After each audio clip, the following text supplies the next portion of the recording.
Hello বন্ধুরা, কেমন আছো আপনারা সবাই? ভালো, আমি আশা করি সবাই ভালো থাকেন। আমি এখনে বাপের বাড়ি আসছিলাম। আর ন্যান্সিরে দেখো আমি খাওয়াচ্ছি খিচুড়ি। তারপরে দেখি মা রান্না করছে ফুলকপি মাছ দিয়ে তরকারি রান্না করছে। আর আমি এই ব্লগটা আমি বাঙালির কথায় বলে নিয়ে আসছি।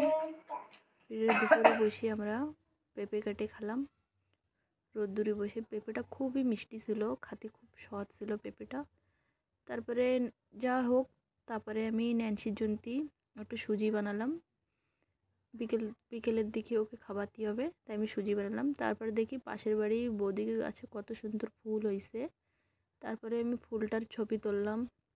ছবিটা তুলে তারপর দেখি ন্যান্সি আমার সাথে সাথে চলে আসলো। এই দেখো ছোট্ট একটা গাছেতে ও ফুল তুলছে। আর ওর পাশে এখানে ওর দিদিভাই সোহানি দেখো ফুল তুলছে, খুবই সুন্দর লাগছে। তারপরে ভাই দেখি চিকেনের পাকোড়ি নিয়ে আসছে, তারপরে পাকোড়িটা খেলাম। যাই হোক, পাকোড়িটা খুব টেস্টি হলো। তারপরে বিকেল থেকে দেখি গ্রামের দিকে সবাই ব্যাডমিন্টন খেলছে। এই খেলাটা খেলতাম খুব, আমরা খুব ভালো লাগে, খুবই ভালো। গাঁও গ্রামে এটা খুব পছন্দ হয়, সবাই এক জায়গায় মিলেমিশে থাকে। তারপরে এটা লাই শাক বানালাম, খুবই সবাইকে ভাত চড়ালাম। আর এই যে বাঁধাকপির তরকারি। তারপরে আমি একটা ডিমের তরকারি বানালাম। এই দেখো ডিমের তরকারি।